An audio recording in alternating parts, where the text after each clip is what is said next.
Original মধু কখনো একদম গাঢ় হবে না। অরিজিনাল মধুটা চিনার উপায় একটাই, আপনার বোতলও ভরি যখন ঘরে রাখি দিবেন, মধুটা ফেনা ধরে যাবে। কয়েকদিন পরে বোতল খুললে 7 মতো গ্যাস মারবো, গ্যাস মারি ফেনা ধরে যাব। রাঙামাটি এক মুরব্বির থেকে শিখছি, ওইখান থেকে আসে। আমাদের এলাকায় তখন এত বাসা ছিল না, 2-4 গ্রামে 1-2টা বাসা ছিল, তখন প্রচুর মধু হইতো। এরপর ভাঙা শুরু করছি, এরপর থেকে 2-4 বছর পরে দেখতেছি প্রত্যেক বাড়িতে মধুর বাসা।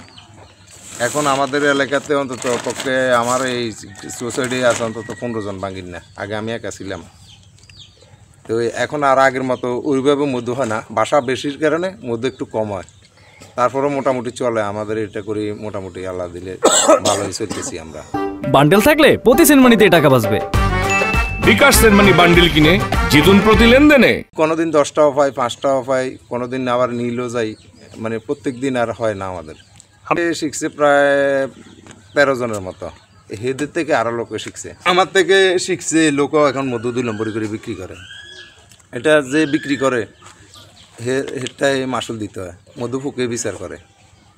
আপনি দেখবেন অনেক জায়গায় মধুর বাসায় উঠলে কামড়াইয়া তারে, মানে হে তো দায় আরও অনেক মানুষের কামড়ায়। মধু ভাঙার বয়সে ধরেন না প্রায় 28 বছরের মতোই হয়। ভাঙা শুরু করছি হয়তো 2-4 বছর পরে, কিন্তু আমি 2বার দুর্ঘটনায় পড়ছি। আমার এই গাছের মধ্যে মধু ফুকে কামড়ায় প্রচুর পরিমাণে। একবার সরকারি হাসপাতালে গেছি, আর বাকি একবার আমাদের কিলা বাজার থেকে ওষুধ নিয়ে খাইছি। এই 2বারই দুর্ঘটনা ঘটছে, আর এইভাবে কখনো ঘটেনি। এটা তো আমাদের রিজিক, এটা আমরা এটা করি, বাল বাচ্চা চলাই, আমরা করি। তারপরে তবে একটা কথা বলি, এই অরিজিনাল মধু কখনো একদম গাঢ় হবে না। এখন মনে করেন না প্র্যাকটিক্যালি আপনার বাসা ভাঙছি, আপনি দেখছেন এই মধুটা পাতলা হবে।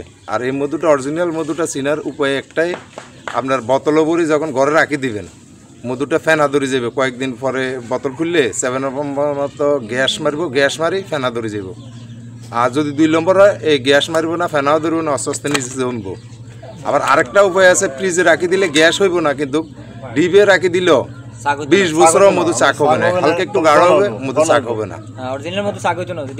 আর অরিজিনাল মধুওয়ালারা কখনো মধু ভাঙি পোকা, মোম এবং কি বাল্টিত করে লই, পলিথিনে করে লই, বলও করে লই বিক্রি করবো না। এরা জায়গায় ছাঁকবে। আপনার এখানে এখন যেভাবে করছি এভাবে ছাঁকি আমরা ব্যাগে নিয়ে আনি। আমাদেরকে যারা চিনে বাড়ির থেকে যাই মধু নিয়ে আসে। না আপনার মধুর বাসা ভাঙি, আপনার এখান থেকে অর্ধেক নিই। আপনার 1 কেজি হইলে অর্ধেক, 10 কেজি হইলে অর্ধেক। এই মধুটা আমরা 1500 টাকা করে রেট বিক্রি করি। আর এটা সিজন আছে, এটা মনে করেন না আশ্বিন মাসের থেকে এই কাতি মাসের 15 তারিখ পর্যন্ত সিজন।